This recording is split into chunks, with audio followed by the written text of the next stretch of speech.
বরগুনা সরকারি কলেজের সামনে নির্মমভাবে কুপিয়ে হত্যা করা হয় রিফাত শরীফকে। পুরো ঘটনাটি ক্যামেরায় ধরা পড়ে। ভিডিওতে দেখা যায় একজন স্ত্রী প্রাণপণ চেষ্টা করছেন তার স্বামীকে বাঁচাতে। সেই ভিডিও দেখে সারা দেশের মানুষ কেঁদেছিল। কিন্তু মাত্র কয়েক সপ্তাহের মধ্যেই সেই একই নারী হয়ে গেলেন এই হত্যাকাণ্ডের অন্যতম অভিযুক্ত।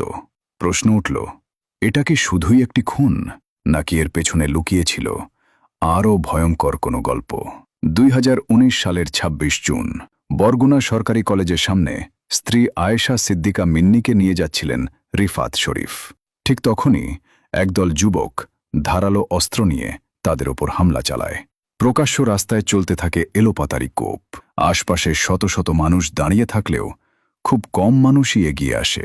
মিন্নিকে দেখা যায় হামলাকারীদের ঠেলে সরিয়ে নিজের স্বামীকে বাঁচানোর চেষ্টা করছেন, কিন্তু শেষ পর্যন্ত গুরুতর আহত অবস্থায় হাসপাতালে নেওয়ার পর মারা যান রিফাত। ঘটনার প্রধান হামলাকারী হিসেবে সামনে আসে নয়ন বন্ডের নাম। পুলিশের ভাষ্যমতে নয়ন ছিল এলাকার একজন সন্ত্রাসী। ঘটনার কয়েকদিনের মধ্যেই পুলিশের সঙ্গে বন্দুকযুদ্ধে নিহত হয় সে। অনেকেই ভেবেছিলেন এখানেই হয়তো মামলার শেষ, কিন্তু তদন্ত যত এগোতে থাকে ততই সামনে আসতে থাকে নতুন নতুন তথ্য।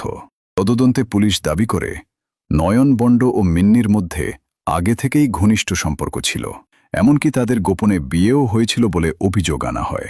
পরে সেই সম্পর্কের অবনতি হলে মিন্নি রিফাত শরীফকে বিয়ে করেন।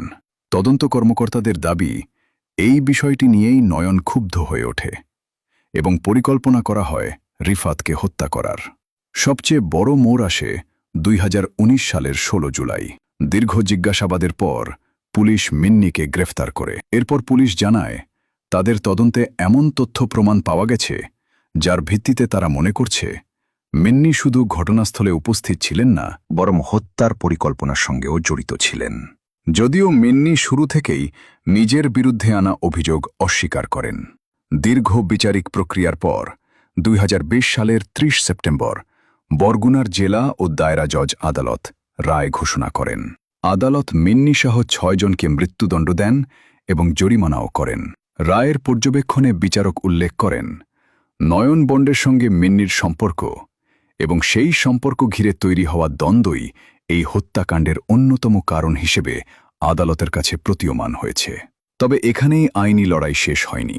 নিম্ন আদালতের রায়ের বিরুদ্ধে মিন্নি হাইকোর্টে আপিল করেন এবং নিজেকে নির্দোষ দাবি করে খালাস চান। সেই আপিলের বিচারিক প্রক্রিয়া এখনও চলমান, অর্থাৎ মামলার চূড়ান্ত নিষ্পত্তি উচ্চ আদালতের সিদ্ধান্তের ওপর নির্ভর করছে। আজও এই মামলাটি বাংলাদেশের সবচেয়ে আলোচিত অপরাধ মামলাগুলোর একটি, কারণ এই ঘটনায় ছিল প্রেম, বিশ্বাসঘাতকতার অভিযোগ, প্রকাশ্যে নৃশংস হত্যা, ভাইরাল ভিডিও, তদন্তের নাটকীয় মোড় এবং দীর্ঘ আইনি লড়াই যা পুরো দেশকে নাড়া দিয়েছিল।